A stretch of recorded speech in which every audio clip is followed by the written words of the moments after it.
Одним из ключевых вопросов России и в нашей республике стала подготовка ко Всероссийской инспекции системы профилактики социального сиротства. Она проводится по поручению Владимира Путина, уполномоченной по правам ребенка Марии Львовой-Беловой. Это связано с изменением в законодательстве системы оценки эффективности работы с семьями, имеющими детей, с учетом современных реалий и вызовов. Прибывшие в Ингушетию специалисты инспекции озвучили свои планы. Это, наверное, больше не про проверку, а больше про методическую помощь, про знакомство с вашим регионом, с вашей республикой, с вашими обычаями, традициями. Я имею в виду по сохранению семьи.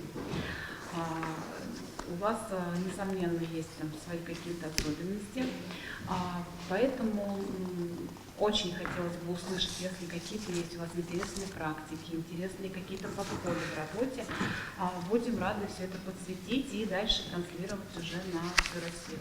Инспекция будет проводиться с 27 по 28 февраля включительно. В планах у проверяющих посетить Министерство труда, занятости и социального развития Ингушетии, региональные комиссии по делам несовершеннолетних и защите их прав и органы опеки и попечительства, Республиканский реабилитационный центр для детей-инвалидов и детей с ограниченными возможностями, дом-интернат «Забота», образовательные организации и медицинские учреждения. Также проведут прием граждан.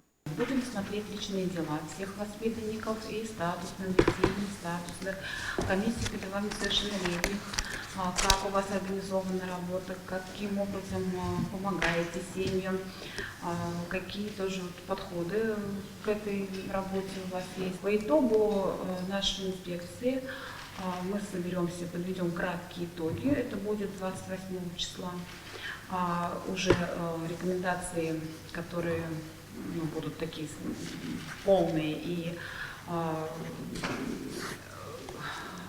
структурированные, так скажем, да, такая справка, да, акт проверки, его вручит Мария Алексеевна, главе республики, когда будет приезжать к вам.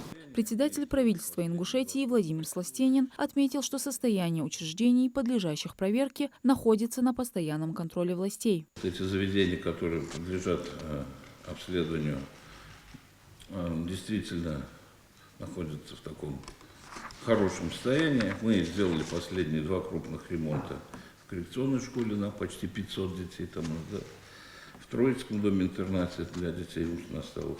Ну и так и другие заведения, которые уже наметены. Я понял, что проводили совещание, да, уже расписали, кто куда едет. Для сопровождения советников в Министерстве образования и науки региона, также в подведомственной организации образования, организован соответствующий транспорт. Задача советников отдела по обеспечению деятельности уполномоченного при президенте России по правам ребенка посетить более 80 регионов страны. Мадина Цора, Султан Магушков, Магаз 24.